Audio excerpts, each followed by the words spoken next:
Good morning जय जगन्नाथ। आज मुख्य खबर 17 सेप्टेम्बर 2024 10टी गुरुत्वपूर्ण खबर पर नजर देवा। नंबर 1 कनेस्टेबल और जूनियर क्लर्क पदवी नियुक्ति विज्ञप्ति जारी। ओडिशा पुलिस निजर ऑफिशियल वेबसाइट विभिन्न पदवी नियुक्ति पर विज्ञप्ति जारी करिछि। वर्तमान नियुक्ति ड्राइव अधीन Odisha police DPO cadre junior clerk एवं राज्य विभिन्न OSP SIR IRBN SS battalion constable नियुक्ति करने को जाउछि। ए नियुक्ति ड्राइव माध्यम Odisha police ministerial staff selection board माध्यम डीपीओ कैडर 177 जूनियर क्लर्क एवं स्टेट सिलेक्शन बोर्ड माध्यम ओडिशा पुलिस 1360 सिपाही कनेस्टेबल पदवी पूर्ण हो।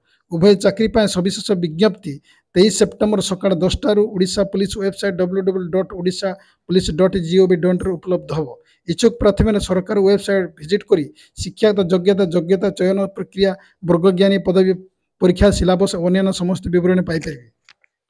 आग्रही तथा योग्य प्रार्थी मैंने ऑनलाइन आवेदन करेंगे कारण कौन से मानुआल आवेदन ग्रहण हम ना। ऑनलाइन आवेदन पत्र दाखल करने शेष तारीख एपर्यंत घोषणा करा यही समय आग्रही प्रार्थी मैंने सविशेष अपडेट नियमित वेबसाइट विजिट करने को परामर्श दी। नंबर 2 हॉस्टेल रूम गोमांस रांधिबा अभियोग 7 छात्र निलंबित। राज्यर जनाशुना सरकारी इंजीनियर कॉलेज ब्रह्मपुर 7 छात्रों को कॉलेज कर्तृपक्ष निलंबन कर देइछन्ते। हॉस्टेल परिसर निषिद्ध गोमांस रोषे करने अभियोग पर से निषिद्ध कार्य कर निलंबन कर। पाराड़ महाराजा इंजीनियर कॉलेज मैनेजमेंट तरफ आज निलंबन निर्देश दी जाइथिला। ए घटना पर कॉलेज परिसर उत्तेजना आशंका करी सेठारे पुलिस मुतयन कर।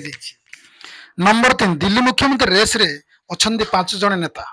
आम आदमी पार्टी रो सुप्रीम अरविंद केजरीवाल पर दिल्ली रे परवर्ती मुख्यमंत्री किए हेबे से नहीं आलोचना जोर धरी।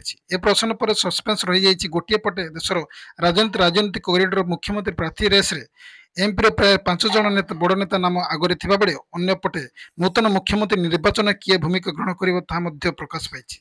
सेमाने होचंद अरविंद केजरीवाल, भगवान मान, मनीष सिसोदिया, संजय सिंह, संदीप पाठक, गोपाल राय, आतिशी एनडीए गुप्ता, दुर्गेश पाठक, पंकज गुप्ता, राघव चढ़ा, इमरान हुसैन, राखी बिडलानी एक भूमिका ग्रहण करेंगे। नंबर 4 आगामी 2 दिन पर्यंत ओडिशा बादल फटा वर्षा। ओडिशा सक्रिय होइছে लघुचाप। यह प्रभाव राज्यर विभिन्न स्थान वर्षा हवा नहीं सूचना दी जाइए। विशेषकर आसंता 2 दिन राज्यर प्रबल वर्षा हवा नहीं पूर्वानुमान करिछि पाणीपाग विभाग। तेबे उत्तर ओडिशा यार अधिक प्रभाव रही पारे। यह मयूरभंज जिला को रेड वार्निंग देइछि पाणीपाग केन्द्र। मयूरभंज लगाण वर्षा जो बड़बिल गाँव में भुशुड़ी पड़ी घर। एथिरे जड़े 52 वर्षीय महिला मृत्यु होता बेले परिवार आउ 3 जन आहत होती। एपटे लघुचाप जनित लगाण वर्षा पर फुलिछि जलका नदी। विपद संकेत उपर प्रभावित होछि नदीर जलस्तर फल नदी कुड़िया को घारिछि बन्या आशंका। नंबर 5 कटक ओडिला फ्री पैलेस्टाइन फ्लैग कार्ड एवं पताका। कटक महापुरुष मोहम्मद जयंती तथा ईद ए मिलाद नबी पालन चलती। विभिन्न स्थान में विशाल शोभा आयोजन कर फ्री पैलेस्टाइन फ्लैग कार्ड और पताका उड़ुवा देखा मिली। मध्य प्राच्यर इस्राएल पैलेस्टाइन विवाद चरसीमार थिबा बेले वैदेशिक नीति दृष्टि भारत कौन से पक्षभुक्त न हो विवाद को दूर रही। एभली संवेदनशील स्थिति ईद ए मिलादुन नबी शोभा पैलेस्टाइन सपक्ष कटक एभली प्रदर्शन विवाद परिस्थिति सृष्टि करथिला। पुलिस घटना संस्थापक करी उभय पैलेस्टाइन पताका और पैलेस्टाइन समर्थन थिबा फ्लैग कार्ड गुड़िक जबत करियो बोली कहिछि। नंबर 6 फाइनाल अपराजय भारत हॉकी टीम। चाइना रे चलते एशिया चैंपियंस ट्रॉफी फाइनल भारतीय पुरुष हॉकी टीम आज सेमिफाइनल दल कोरिया को 4-1 रे परास्त कर षष्ठ थर एशिया चैंपियन ट्रॉफी फाइनल रे प्रवेश करिछि।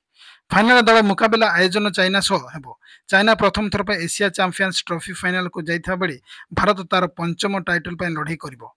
भारत एशियन चैंपियन ट्रॉफी रे एजाए गोटे हेले मैच हारी ना। ग्रुप पर्याय दल चाइना विपक्ष विजय को अभियान आरंभ करथिला। यापर जापान, मालेशिया, कोरिया और पाकिस्तान को दल मात देथिला। ए पुणी फाइनल रे तथा शेष मैच दल चाइना को भेटिया को जाउछि। नंबर 7 मोदी बड़ पदक्षेप खूब शीघ्र कार्यकारी हेब एक राष्ट्र एक निर्वाचन। वर्तमान भाजपा नेतृत्वाधीन एनडीए सरकार कार्यकाल एक राष्ट्र एक निर्वाचन कार्यकारी हेब बोली एक सूत्र जना पड़ी।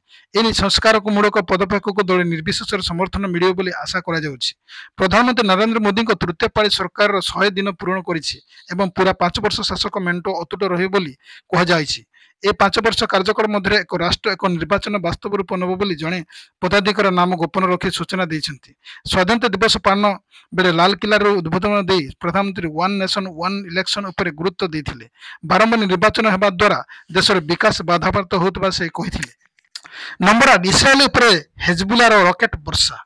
ମଧ୍ୟପ୍ରାଚ୍ୟର ଯୁଦ୍ଧ ଘନଘଟ ଭିତରେ ଇସ୍ରାଏଲ ଉପରେ ଆକ୍ରମଣ ପାଇଁ ଇରାନ ବଡ଼ ଘୋଷଣା କରିଛି। ଇରାନ ଠାରୁ ସିଧାସଳଖ ସାମରିକ ସହାୟତା ହାତେଇଥିବା ହେଜବୁଲା ଆଜି ଲେବାନନ, ୟେମେନ, ଇସ୍ରାଏଲ ଉପରେ ଶତାବ୍ଦୀ ରକେଟ ମାଡ଼ କରିଛି। ତେଲ ଓଲିଭ ସମେତ କେନ୍ଦ୍ରୀୟ ଇସ୍ରାଏଲ ଉପରେ ଆଜି ସକାଳେ ବଡ଼ ଧରଣର ରକେଟ ଆକ୍ରମଣ ହୋଇଛି। ତେବେ ଇସ୍ରାଏଲର ବାୟୁ ପ୍ରତିରକ୍ଷା ବ୍ୟବସ୍ଥା ଆଇରନ୍ ଡୋମ୍ ଅଧିକାଂଶ ରକେଟ ଧ୍ୱଂସ କରିବା ସକ୍ଷମ ହୋଇଥିବାରୁ ବଡ଼ ବିପର୍ଯ୍ୟୟ ଟଳିଯାଇଛି। ସେନା କହିଛି ଯେ ଆଗକୁ ଆକ୍ରମଣରୁ ରୋକିବା ଏବଂ ହମାସ ଅନ୍ୟ ଆତଙ୍କବାଦୀ ଗୋଷ୍ଠୀର ସାମର୍ଥ୍ୟକୁ ହ୍ରାସ କରିବା ଉଦ୍ଦେଶ୍ୟରେ ବହୁତ ବଡ଼ ସାମରିକ କାର୍ଯ୍ୟାନୁଷ୍ଠାନ ହେବ। ରକେଟ ଧମକର ଅଭ୍ୟସ୍ତ ତେଲ ଓଲିଭ ବାସିନ୍ଦାମାନେ ଆଜି ଆକ୍ରମଣ ନେଇ କ୍ରୋଧ ଓ ଦୃଢ଼ ସଂକଳ୍ପ ମିଶ୍ରଣ ପ୍ରକାଶ କରିଛନ୍ତି। ନମ୍ବର 9 ଆଜି ଓଡ଼ିଶାକୁ ଆସି ପ୍ରଧାନମନ୍ତ୍ରୀ ସୁରକ୍ଷା ଦାୟିତ୍ୱରେ 81 ପ୍ଲାଟୁନ୍। ପ୍ରଧାନମନ୍ତ୍ରୀ ନରେନ୍ଦ୍ର ମୋଦି ଆଜି ନିଜ ଜନ୍ମଦିନରେ ଦିନିକିଆ ଓଡ଼ିଶା ଗସ୍ତରେ ଆସୁଛନ୍ତି। ଆଜି ସେ ରାଜ୍ୟର ସରକାରଙ୍କ ସୁଭଦ୍ର ଯୋଜନାର ଶୁଭାରମ୍ଭ କରିବେ। ପ୍ରଧାନମନ୍ତ୍ରୀଙ୍କର ଗସ୍ତକୁ ଦୃଷ୍ଟିରେ ରଖି ଭୁବନେଶ୍ୱର ବ୍ୟାପକ ସୁରକ୍ଷା ବ୍ୟବସ୍ଥା ଗ୍ରହଣ କରାଯାଇଛି। ମୋଟ 81 ପ୍ଲାଟୁନ୍ ଫୋର୍ସ ପ୍ରଧାନମନ୍ତ୍ରୀଙ୍କ ସୁରକ୍ଷା ଦାୟିତ୍ୱରେ ନିୟୋଜିତ ରହିବେ। ଏଥିସହିତ ଭୁବନେଶ୍ୱର ବିମାନ ବନ୍ଦର, ଜନତା ମଇଦାନ ଓ ଗାଢ଼କଣା ପର୍ଯ୍ୟନ୍ତ ଅଞ୍ଚଳକୁ ନୋ ଫ୍ଲାଇଂ ଜୋନ୍ ଘୋଷଣା କରାଯାଇଛି। 17 ତାରିଖ ଏ ଅଞ୍ଚଳର କୌଣସି ବିମାନ ଚଳାଚଳ ଉପରେ ନିଷେଧାଞ୍ଚଳ ଜାରି କରାଯାଇଛି। 81 ପ୍ଲାଟୁନ୍ ଫୋର୍ସ ସହିତ 11 ଡିସିପି ର୍ୟାଙ୍କ ଅଧିକାରୀ, 22 ଅତିରିକ୍ତ ଡିସିପି, 66 ଏସିପି, 100 ଆଇଆଇସି, 300 ବରିଷ୍ଠ ପୁଲିସ ଅଧିକାରୀ ମଧ୍ୟ ପ୍ରଧାନମନ୍ତ୍ରୀଙ୍କ ସୁରକ୍ଷା ଦାୟିତ୍ୱରେ ମୁତୟନ ରହିବେ ବୋଲି କଟକ ଭୁବନେଶ୍ୱର ପୁଲିସ ଆୟୁକ୍ତ ସଞ୍ଜୀବ ପଣ୍ଡା ଗଣମାଧ୍ୟମକୁ ସୂଚନା ଦେଇଛନ୍ତି। ନମ୍ବର 10 କ୍ରିକେଟ କିଙ୍ଗ କୋହଲି ଭାଙ୍ଗିବେ ମାଷ୍ଟର ବ୍ଲାଷ୍ଟର ମହାରେକର୍ଡ। ଭାରତ ଓ ବାଂଲାଦେଶ ମଧ୍ୟରେ 2 ମ୍ୟାଚ୍ ବିଶିଷ୍ଟ ଟେଷ୍ଟ ଶୃଙ୍ଖଳା ଖେଳାଯିବ। ଏହି ମ୍ୟାଚରେ ଭାରତୀୟ ବ୍ୟାଟର ତଥା କ୍ରିକେଟ କିଙ୍ଗ ବିରାଟ କୋହଲି ଏକ ମହାରେକର୍ଡର ଅଧିକାରୀ ହେବାକୁ ଯାଉଛନ୍ତି। ଏହି ରେକର୍ଡ ଜରିଆରେ କୋହଲି ଭାରତୀୟ କିମ୍ବଦନ୍ତୀ କ୍ରିକେଟର ମାଷ୍ଟର ବ୍ଲାଷ୍ଟର ସଚିନ ତେନ୍ଦୁଲକରଙ୍କ ରେକର୍ଡ ଭାଙ୍ଗିବାକୁ ଯାଉଛନ୍ତି। ଯଦି କୋହଲି ବାଂଲାଦେଶ ବିପକ୍ଷ ଟେଷ୍ଟରେ 58 କରନ୍ତି ତେବେ ସେ ଏହି ମହାରେକର୍ଡ କରି ସ୍ୱର୍ଣ୍ଣମୟ ଇତିହାସରେ ନିଜ ନାମକୁ ଲିପିବଦ୍ଧ କରିବେ। କିଙ୍ଗ କୋହଲି ଏଯାଏଁ ଅନ୍ତର୍ଜାତୀୟ କ୍ରିକେଟର ପ୍ରାୟ 26,942 ରନ୍ କରିଛନ୍ତି। ତାଲିକା କ୍ରିକେଟର ଭଗବାନ 34,357 ରନରେ ପ୍ରଥମ ସ୍ଥାନରେ ରହିଥିବା ବେଳେ ଶ୍ରୀଲଙ୍କାର କିମ୍ବଦନ୍ତୀ କ୍ରିକେଟ କୁମାର ସାଙ୍ଗାକାର ଦ୍ୱିତୀୟ ସ୍ଥାନରେ ରହିଛନ୍ତି। ସେଭଳି ଅଷ୍ଟ୍ରେଲିଆ ପ୍ରସିଦ୍ଧ କ୍ରିକେଟର ରିକି ପଣ୍ଟିଂ ତୃତୀୟ ସ୍ଥାନରେ ରହିଛନ୍ତି। ବାସ୍ ଆଜି ପାଇଁ ଖବରକୁ ଏଇଠି ରଖିବା, ପୁଣି ନେଇ ଆସିବେ ନେକ୍ସଟ ଅପଡେଟ୍। ସେ ପର୍ଯ୍ୟନ୍ତ ବିଦାୟ ନେଉଛି। ନମସ୍କାର, ଜୟ ଜଗନ୍ନାଥ।